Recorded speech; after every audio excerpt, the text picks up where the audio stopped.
قبل اس کے میں حضرت مجدد علیہ الرحمہ کے کچھ مکتوبات آپ کی خدمت میں عرض کروں، میں تصوف کے حوالے سے دو ایک باتیں آپ کی خدمت میں عرض کیے دیتا ہوں۔ تصوف ہے کیا؟ تصوف باطن کے صفا کا نام ہے۔ جنید بغدادی علیہ الرحمہ سید الطائفہ جو ہیں وہ فرماتے ہیں کہ ہر اچھی عادت تصوف ہے، ہر اچھی عادت تصوف ہے، اور ہر برائی سے بچ جانا یہ تصوف ہے۔ بعض لوگ یہ ثابت کرنے کی کوشش کرتے ہیں کہ ایک تصوف اسلامی ہے اور ایک غیر اسلامی ہے۔ تصوف کی ایسی کوئی تقسیم متصور نہیں ہے۔ تصوف ایک ہی طرح کا ہے اور وہ تصوف اسلامی ہے۔ غیر اسلامی تصوف کوئی نہیں، کیونکہ تصوف باطن کے صفا کا نام ہے، یعنی اندر کی صفائی کا نام، اور اندر بندے کا تب تک صاف نہیں ہو سکتا جب تک شریعت مصطفیہ پہ عمل نہ ہو، اور شریعت مصطفیہ پہ کوئی کافر عمل نہیں کر سکتا، مسلمان ہی عمل کرے گا۔ اس لیے تصوف ہے ہی اسلامی، کوئی تصوف غیر اسلامی ہے ہی نہیں، اس کا کوئی وجود نہیں۔ بدھسٹ کے ساتھ یا ہندوازم کے ساتھ یا دیگر جو مذاہب ہیں، عیسائیت ہے یا دوسرے تیسرے جو مذاہب ہیں، ان کے ساتھ اس کو اگر جوڑا جائے تو یہ بڑا ظلم ہے۔ تصوف کا تعلق اصحاب صفا سے ہے، اور جو لفظ صوفی پر بھی علماء نے بڑی ابحاث ہیں اس پر کہ لفظ صوفی کہاں سے نکلا ہے، صوف سے ہے یا اصحاب صفا سے مناسبت کی وجہ سے ہے، یا اس کا مادہ اشتقاق کیا ہے۔ تو اصحاب صفا کے ساتھ مناسبت کی وجہ سے بھی صوفیاء کو صوفی کہا جاتا ہے۔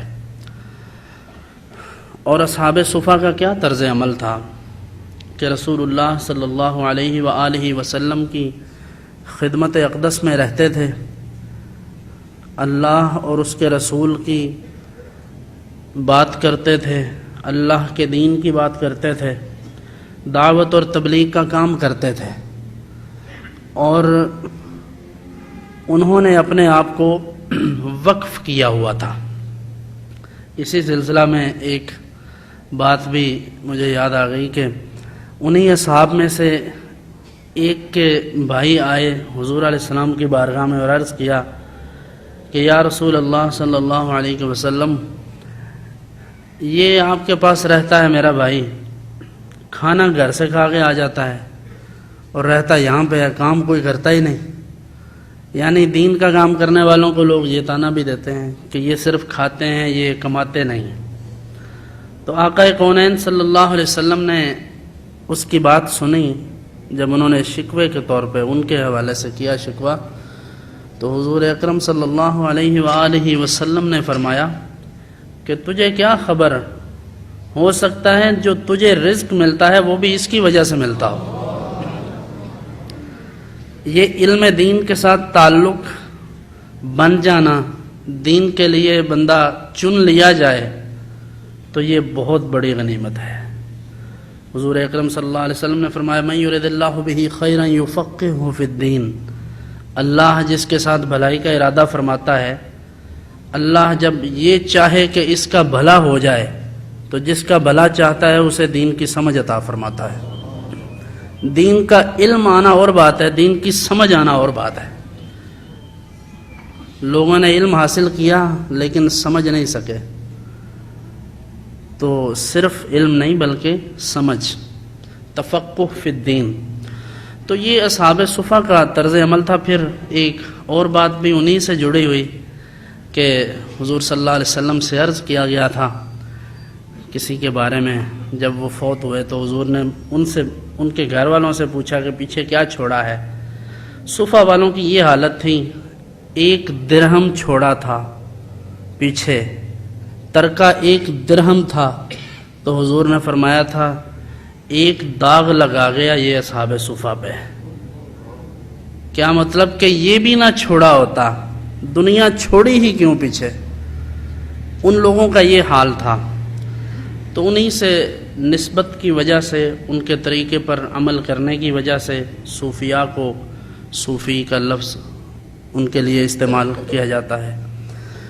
لیکن بدقسمتی سے جہاں اور بہت سے کاموں میں مبالغہ آرائی، جھوٹ، بناوٹ، ریاکاری اور ڈرامہ بازی آ گئی، وہاں اس کام کے اندر بھی یہ سب کچھ آ گیا۔ اور پھر بڑے افسوس کی بات یہ ہے کہ تصوف پر وہ لوگ بات کریں گے جن بیچاروں کو وضو کرنے کا طریقہ بھی نہ آتا ہو، یعنی وہ جو راستے میں کھڑے ہونے والے ہیں، وہ جو سارا دن دکانداری کرتے ہیں، وہ بتائیں گے کہ تصوف کیا ہے، اور وہ اندازہ کریں گے کہ فلاں شخص ولی ہے یا نہیں۔ ہم حضرت مجدد الفسانی رحمہ اللہ سے نہ پوچھ لیں کہ ولی کون ہوتا ہے، ہم ان سے نہ رہنمائی لیں کہ اصحاب تصوف کا کیا حال ہوتا ہے، ان سے نہ پوچھیں کہ تصوف کس چیز کا نام ہے۔ تو حضرت مجدد الفسانی علیہ الرحمہ نے ہماری رہنمائی ہر حوالے سے فرمائی ہے۔ تو میں اب عرض کرتا ہوں کہ آج کے اس ماحول کو دیکھ لیں آپ، جو ہمارے معاشرے میں ہو رہا ہے، اور ہر بندے کی اپنی اپنی انٹرپریٹیشن ہے کہ کسی کو، اب تو ویسے لوگوں کو تصوف کا نام بھی نہیں آتا۔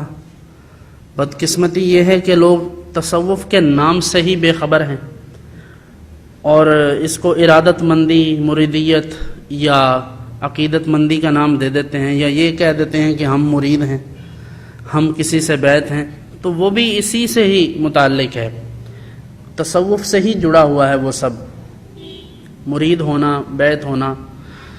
تو آپ کبھی یہ سوچیں کہ یہ سلسلے جہاں سے چلے ہیں، جو اس سسٹم کو ہمیں عطا کرنے والے لوگ ہیں، ان کے ہاں اس چیز کے کچھ قواعد و ضوابط بھی تو ہوں گے۔ یہ کیسے ہو سکتا ہے کہ ایک نام تو ہمیں مل گیا لیکن اس پورے نظام کو چلانے کے لیے کوئی قاعدہ قانون ہی نہ ہو؟ ایسا تو نہیں ہوتا۔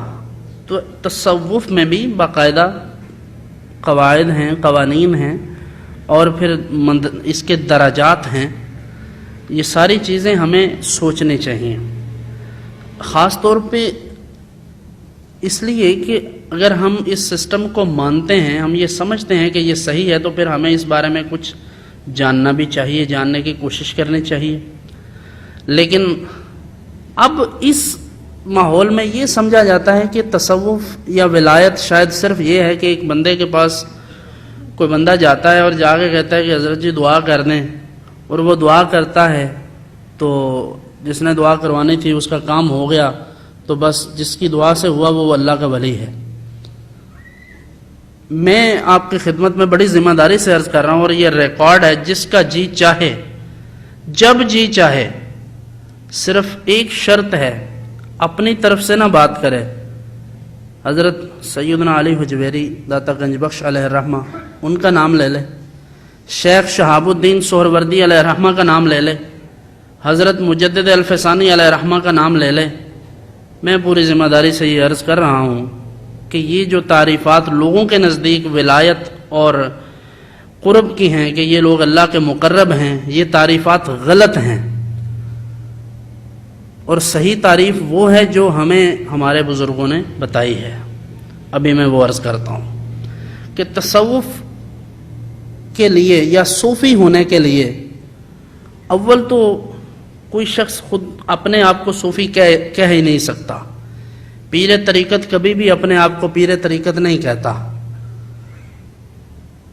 کیونکہ ان لوگوں کی روش یہ ہوتی ہے کہ جو اپنے آپ کو کچھ نہیں سمجھتے، در حقیقت وہی صوفی ہوتے ہیں۔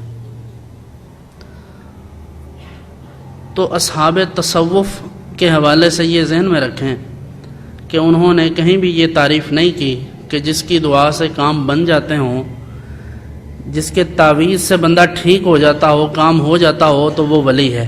ایسا کچھ نہیں، یہ ولایت کی شرائط میں سے نہیں ہے، نہ ہی ارکان ولایت میں سے ہے، نہ ہی شرائط ولایت میں سے ہے۔ یہ مکتوبات کے لفظ پڑھ رہا ہوں کہ کوئی تعویذ دے تو بندہ ٹھیک ہو جائے، یہ ولایت کی نشانی من جملہ نشانیوں میں سے کبھی ہو سکتی ہے، لیکن ضروری نہیں کہ جو اللہ کا ولی ہے وہ تعویذ بھی دے۔